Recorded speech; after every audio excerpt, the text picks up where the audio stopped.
me. And you said the show was about a quarter century of scandals. So I wanted to go back a bit further, Michael, all the way back to 2003, Okay. because it's amazing to me how sometimes higher ed scandals repeat themselves. And in fact, when I first saw Jack's bingo card, and I saw Jetgate, I thought, that's interesting.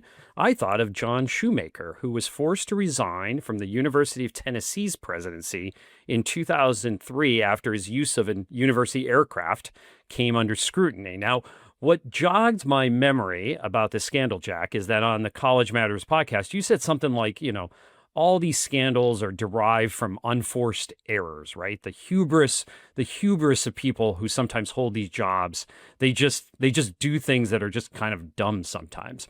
So that the part of the Shoemaker story that I always found interesting is that, he's lured away from the presidency of the University of Louisville, where he had famously hired Rick Pitino as the men's basketball coach. Now, Louisville liked him so much that they offered to pay him a bonus of $1.5 million if he would stay. Now, back in 2003, it's still a lot of money. Back in 2003, that was a lot of money.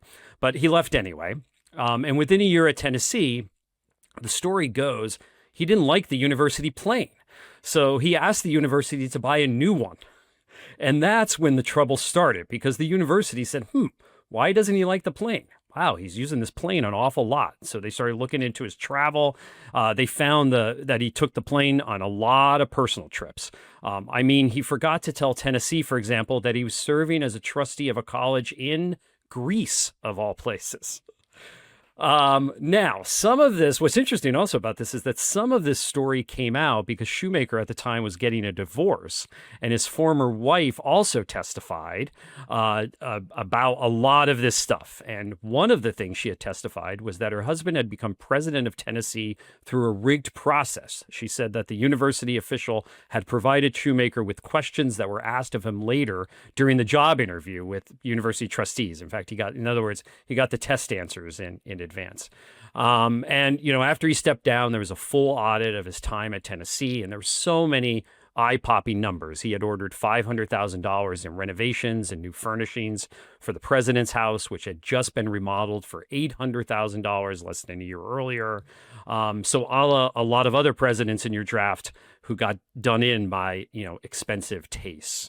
But Jack, probably the one that surprised me the most on your team, and that's Teresa Sullivan, because it's really not a name that probably would be remembered today if not for the efforts to oust her over not moving fast enough at the University of Virginia to adopt online education. And this was particularly in the moment when MOOCs, massive online open courses, were coming onto the scene. It was definitely controversial, but I don't know if it was scandalous. And you even admitted on the show that it might not break through in today's, fractured media environment. So I'm kind of curious about why you included that. Part of me makes it, part of what makes it interesting in today's higher ed landscape, of course, is that I'm not sure that there would be any president out there who would have the faculty rally to their defense like UVA's faculty did with Sullivan. What do you think about that? Do you think that there would be that many faculty rallying to a president's defense these days?